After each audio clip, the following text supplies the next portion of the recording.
नमस्कार साथियों, unit digit यानी इकाई अंक हमारा चैप्टर चल रहा है। हमने कुछ सवाल कर लिए थे, अब हम देखते हैं आगे के कुछ सवाल को। देखिए, मैंने आपको कल एक प्रश्न कराया था, उसी से संबंधित मैं एक प्रश्न आपको देता हूं। तो हमारा टॉपिक कौन सा है? इकाई अंक, यानी हमें जो क्वेश्चन मिलेगा उसमें हमें इकाई अंक बतलाना है। एक बात और, अगर आपने पुराने वीडियो नहीं देखे हैं तो सबसे पहले उन्हें देख लीजिए, इसके बाद ही ये चीजें आपको समझ आएगी। जैसे मान लीजिए आपको एक प्रश्न दिया गया 14686 की पावर 987 का इकाई अंक क्या होगा। तो मैंने कहा था जब इस तरीके का प्रश्न आपको दिखे तो आपको पूरा प्रश्न सोल्व नहीं करना है। अगर किसी संख्या के लास्ट में आपको 6 दिखाई देता है तो उसका आंसर 6 होगा। ऐसा क्यों हुआ, इसके पीछे कारण क्या है? इसके दो तरीके थे। हो सकता था कि आप 6 की पावर 87 लेकर इसमें 4 का भाग देते, 4 के भाग देने के बाद आप इसे सोल्व करते। लेकिन कुछ चीजें हैं, जब इकाई अंक से संबंधित प्रश्न आए, देखिए गवर्नमेंट एग्जाम की तैयारी करते समय वे जमाना गया जब हमको पेन हाथ में रखकर बार बार लिखकर क्वेश्चंस को सोल्व करना होता था। अगर आप ऐसे करेंगे तो ज्यादा क्वेश्चंस पेपर में सोल्व नहीं कर पाएंगे और नहीं करने की वजह से आप सिलेक्शन से दूर हो जाएंगे। हमें कुछ ट्रिक से संबंधित चीजें देखना है। हमें यह देखना है कैसे हम कम से कम चीजों में उसका आंसर ला सकते हैं। ध्यान रखिएगा, अगर आप नोट्स बना रहे तो इसे नोट डाउन कर लें। अगर किसी क्वेश्चन के अंत में 6 आता है, ठीक है, जब आपको इकाई अंक निकालना हो, 5 आता है, 0 आता है और 1 आता है। ध्यान रखना, अगर किसी क्वेश्चन के अंत में, यानी ये आपका क्वेश्चन है, इस क्वेश्चन की आखिरी जो डिजिट है यहां पर यदि 6 आए, 5 आए, 0 आए या 1 आए तो उस क्वेश्चन का जो आंसर होगा, उसका जो इकाई अंक होगा वह सेम वही नंबर रहेगा। यानी अब उदाहरण के लिए मैं आपको बताता हूं। जैसे मान लीजिए मैंने लिखा 14686 की पावर 987, तो आप इसे सोल्व करते तो सोल्व करने के बाद ये आंसर लाते। लेकिन मैंने क्वेश्चन देखा कि इसके अंत में 6 है, डायरेक्ट आंसर 6 हो गया। 6 क्यों आया वो भी मैं बतलाता हूं। दूसरा, जैसे मान लीजिए 12525 की पावर 97 का इकाई अंक क्या होगा। मैंने देखा कि क्वेश्चन के अंत में है 5, और जब क्वेश्चन के अंत में 5 है तो 100% श्योरिटी है कि इसको कितनी ही बार मल्टीप्लाई करेंगे इसका इकाई अंक 5 ही आएगा, और मैंने क्वेश्चन देखते ही आंसर लिख दिया। दूसरा मैंने लिखा 120 20 की पावर 98, इसका इकाई अंक क्या होगा। मैंने देखा कि इस क्वेश्चन के लास्ट में 0 है, और जब क्वेश्चन के लास्ट में 0 देखने को मिले तो उसका 100% श्योर है कि जो आंसर है वह 0 ही रहेगा, यानी इसका इकाई अंक 0 ही रहेगा, 0 आंसर। फिर मान लीजिए आगे की ओर हम चलते हैं। 43181 की पावर 97, इसका इकाई अंक क्या रहेगा। तो मैंने देखा कि क्वेश्चन के अंत में 1 है, और क्वेश्चन के अंत में 1 होने की वजह से इसका आंसर, इसका यूनिट डिजिट, इसका इकाई अंक 1 होगा। यह हो गया हमारा आंसर। अब आपके मन में डाउट आ रहा होगा कि सर ऐसा क्यों हुआ। ठीक है, आपने हमें ट्रिक तो बता दी, हमें सरल तरीके से तो बता दिया, लेकिन ऐसा ही क्यों हुआ। तो अब समझने का प्रयास कीजिए। पहले तो आपको सबसे पहले इन अंकों को ध्यान रखना ही है कि 6501 में से कुछ भी लास्ट में आए हमेशा आंसर वही होगा। देखिए, अब मान लीजिए मैं कहता हूं कि 6 की पावर 2 है, तो 6 की पावर 2 का मतलब क्या होता है? 6 × 6।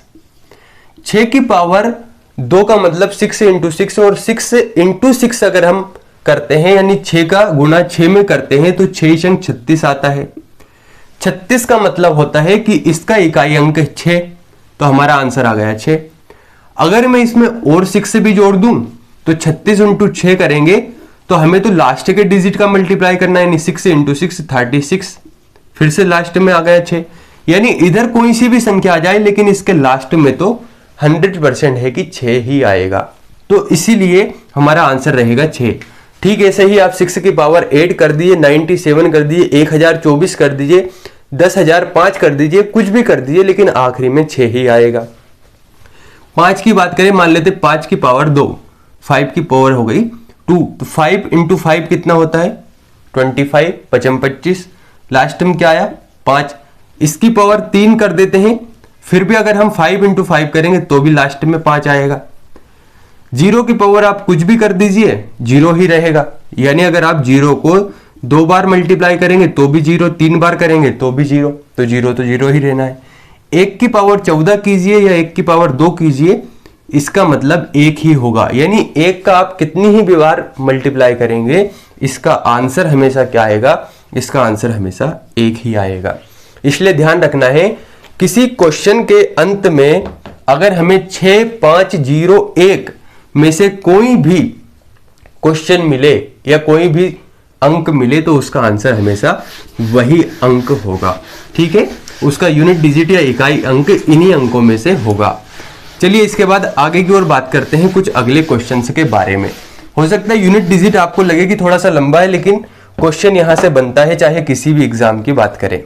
अब देखिए कोई क्वेश्चन है 25,825 की पावर 9999 का इकाई अंक क्या होगा। तो अगर आप पहले तरीके से करते तो आप यहां पर 99 में 4 का भाग देते, लेकिन मैंने देखा कि यार इस क्वेश्चन के अंत में 5 है और जब क्वेश्चन के अंत में 5 आ जाता है तो उसका इकाई अंक 100% श्योर है कि उसका इकाई अंक 5 ही होगा। इस तरीके से आंसर इसका 5 हो गया। ठीक है, मैं और कुछ क्वेश्चन से लिख के लाया हूं, उनको हम देखते हैं। क्वेश्चन है 81 इंटू 82 इंटू 83 इंटू 84, कहां तक है 89 तक का इकाई अंक क्या होगा, का इकाई अंक यानी यूनिट डिजिट क्या होगा। देखिए 81 इंटू 82 इंटू 83 का मतलब यह है 81 से लेकर 89 तक हमें संख्याओं को मल्टीप्लाई करना है। अब देखिए मान लेते हैं हम समझने का प्रयास करते हैं इस क्वेश्चन का मतलब क्या है। इस क्वेश्चन का मतलब है कि हमें 81 इंटू 82 इंटू 83 से लेकर 89 तक की संख्याओं का मल्टीप्लाई करना है, लेकिन हमें पता है कि किसी भी संख्या के इकाई अंक का अगर हमें आंसर निकालना है तो हमें यूनिट डिजिट यानी इकाई अंक को ही लेना पड़ेगा। तो मैंने यहां पर देखा कि इसका इकाई अंक 1 है, इसका 2 है, इसका 3 है, इसका 4 है, तो इसके बीच में 89 तक 85 भी आएगा यानी 5, 86 भी आएगा यानी 6, 87 भी आएगा यानी 7, 88 का इकाई अंक 8 और ये हो गया हमारा लास्ट अंक 89। अब यहां पर इस क्वेश्चन के सोल्व करने के 2 तरीके हैं। 2 तरीके कौन से वे मैं आपको बतलाता हूं। देखिए हमेशा ध्यान रखिए 5 आपका एक बहुत ही महत्वपूर्ण अंक है।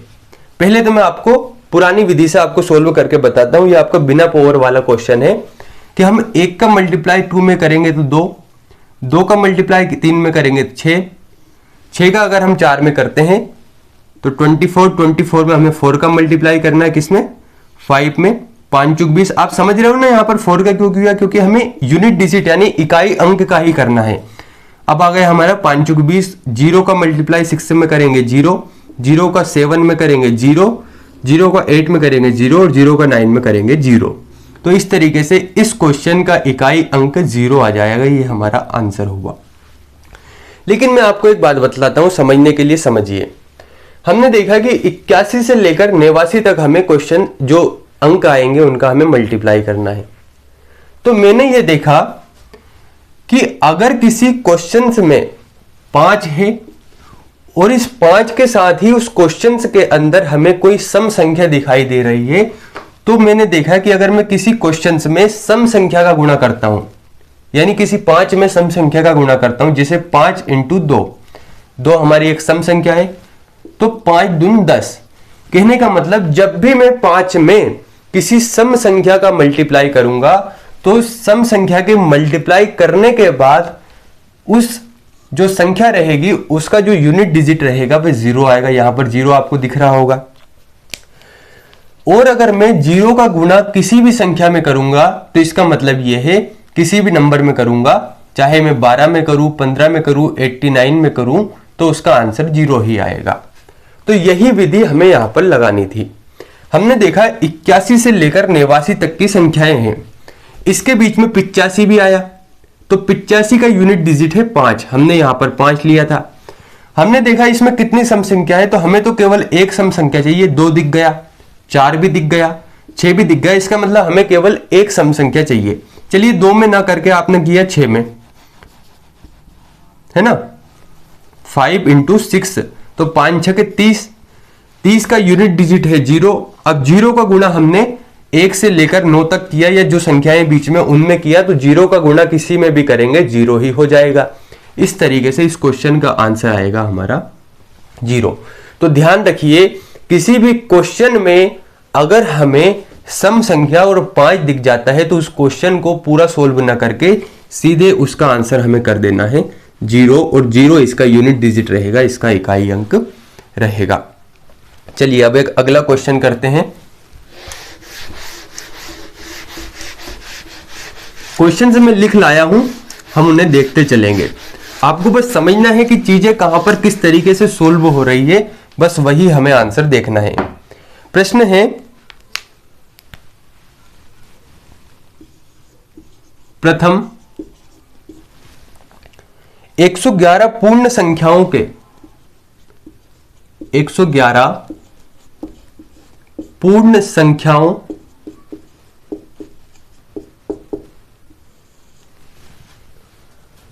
के योग का इकाई अंक,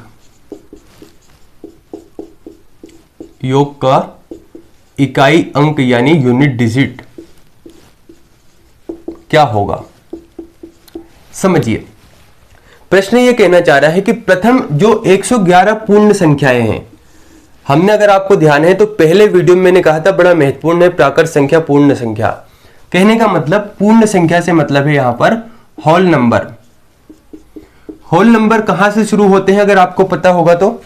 होल नंबर शुरू होते हैं 0 से, ठीक है। यानी ये कहना चाह रहा है कि 0 से लेकर 1 2 3 इस तरीके से प्रथम कितनी संख्याएं? 111।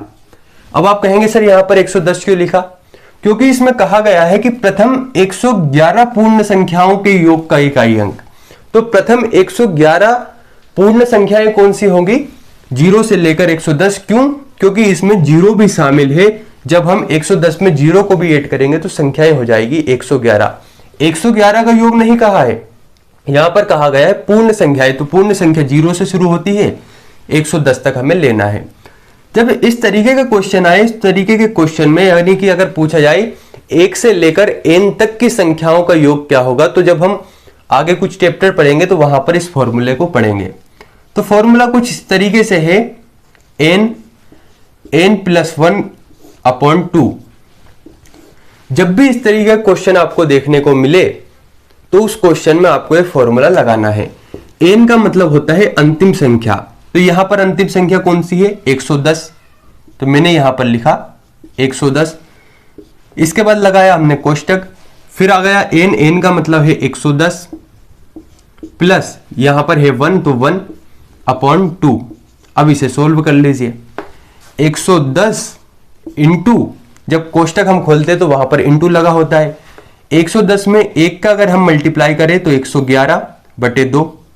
2 से अगर मैं 110 में भाग देता हूं तो 2 5 10 बचा 1, है ना। यहां पर होगा फिर 2 5 10।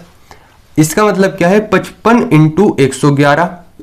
तो हमें पूरे 55 का 111 मल्टीप्लाई नहीं करना है, बल्कि यूनिट डिजिट का करना है। 5 का अगर मैं 1 में मल्टीप्लाई करूंगा तो 5 इसका आंसर होगा, 5 इसका इकाई अंक होगा।